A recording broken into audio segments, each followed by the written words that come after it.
Meu Deus, tem compaixão de mim, que eu sou pecador. Tem compaixão de mim. Sabe quem foi atendido? O bonitão que jejuava 2 dias e pagava o dízimo? Não. Um homem que reconheceu que necessitava da misericórdia de Deus.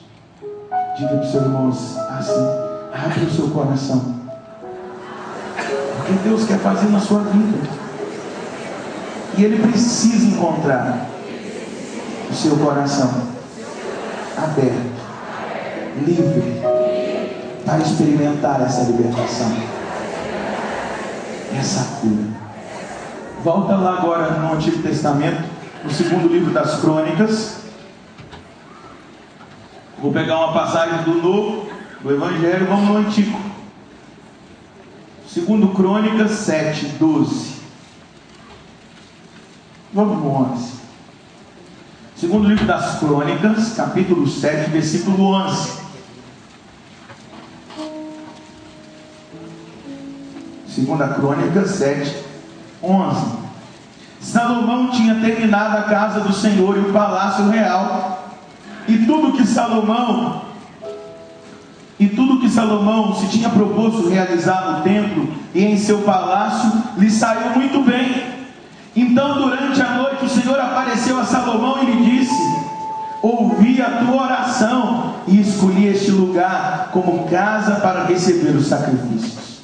Quando eu trancar o céu e faltar a chuva, quando mandar os gafanhotos para devorarem os campos, quando enviar a peste contra o povo, se então o povo sobre o qual for invocado o meu nome se humilhar, orar, me procurar e se converter da sua má conduta, eu escutarei do céu, lhe perdoarei o pecado e restituirei a saúde à terra. Meus olhos estarão abertos e os ouvidos atentos à oração feita neste lugar. Deus só escuta a oração do coração arrependido, daquele que se prostra diante de Deus e diz que é pecador e reconhece o seu pecado, que não quer permanecer. Aí Deus escuta. Isso é palavra, é doutrina bíblica. Se o povo sobre o qual for invocado o meu nome se humilhar, orar, me procurar e se converter da sua má conduta, aí eu ouvirei, aí eu escutarei a sua voz e sararei a sua terra. Eu mandarei a bênção sobre essa terra, porque esse filho se arrependeu verdadeiramente. Ele orou, ele me buscou, ele se colocou na minha presença. O que aquele publicano fez? Se humilhou na presença de Deus, e Deus disse, Jesus disse, ele saiu justificado daquela oração. Ele saiu justificado, ele saiu com a bênção, ele saiu tocado, porque ele não tinha orgulho no coração, ele era submisso a mim, e ele recebeu o perdão, e junto com o perdão, todas as graças necessárias. Esse é o caminho que nós precisamos fazer, um caminho de arrependimento, um caminho de arrependimento profundo. Eu tenho estado muito preocupado no tempo atual. Nós estamos ouvindo muito barulho na igreja, muita gargalhada e pouco choro de conversão. Muito pouco choro, quase nada de lágrimas de conversão sendo derramadas no tempo que nós vivemos. A gente vê muita gargalhada, mas choro de conversão nós temos ouvido muito pouco. Isso é preocupante, porque é uma fé superficial. É uma fé de emoção.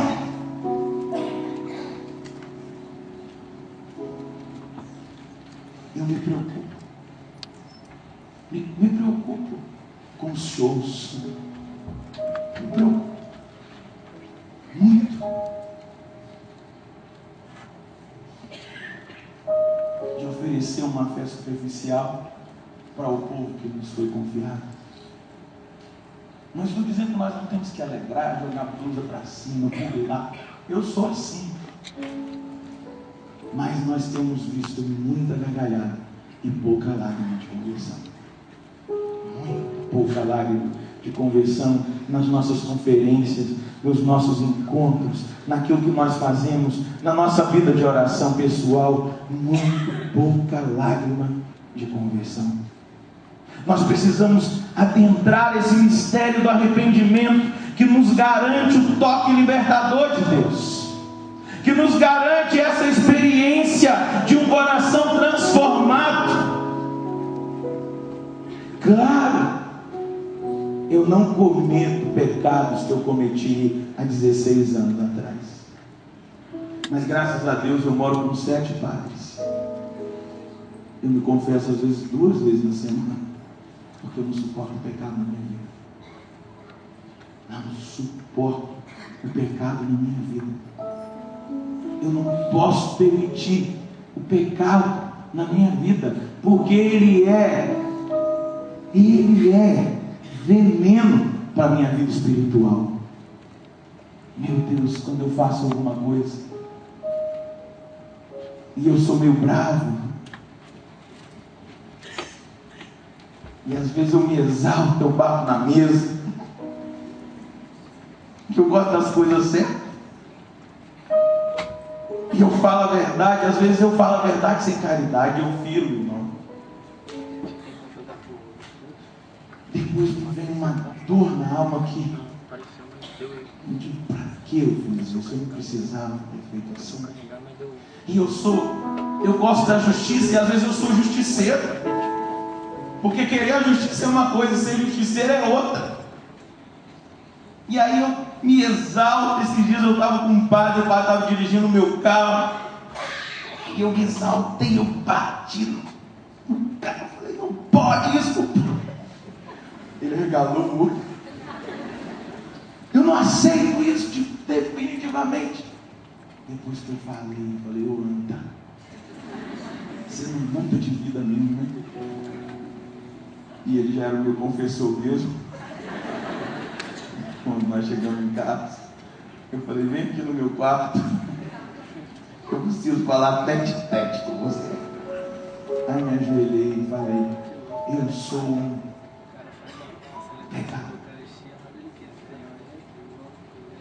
Eu não deveria. Isso não é justiça, diz para ele.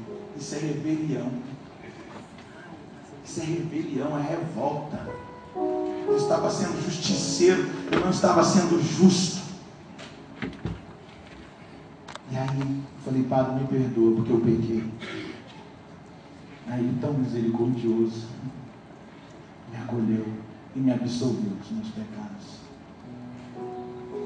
O arrependimento, ele gera a bênção, a libertação, o milagre na nossa vida. Vá no capítulo 2 de Marcos, o Evangelho de Marcos, capítulo 2, versículo 1.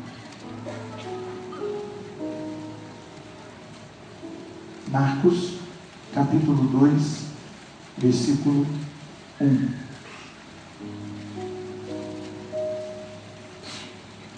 Alguns dias depois, Jesus passou novamente por Cafarnaum e espalhou-se a notícia de que ele estava em casa. Ajuntou-se tanta gente que já não havia mais lugar, nem mesmo a porta. E Jesus dirigia-lhes a palavra. Trouxeram-lhe um paralítico carregado por 4 homens.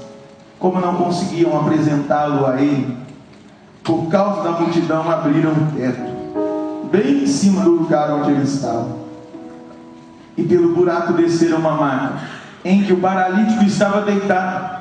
Vendo a fé que eles tinham, Jesus disse ao paralítico, filho, os teus pecados estão perdoados.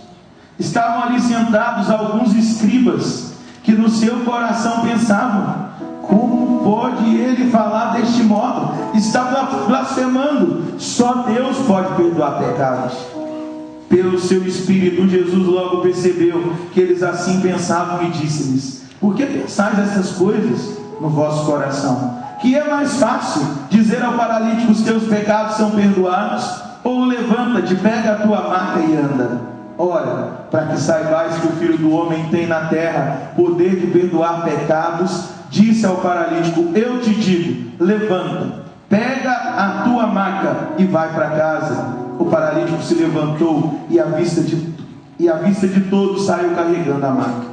Todos ficaram admirados e louvavam a Deus, dizendo: nunca vimos coisa igual. Engraçado, né? Eles levaram o paralítico para curar a paralisia. Isso aqui é algo implícito no Evangelho. O pecado nos paralisa. Jesus imediatamente diz: meu filho, os teus pecados estão perdoados, porque o que estava paralisando aquele homem era o pecado.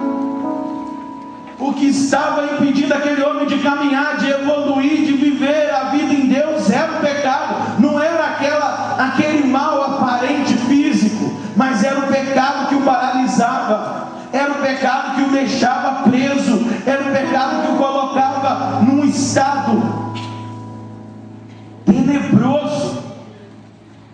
E Jesus conseguiu ver o coração, é o pecado. Quantos de nós estamos paralisados?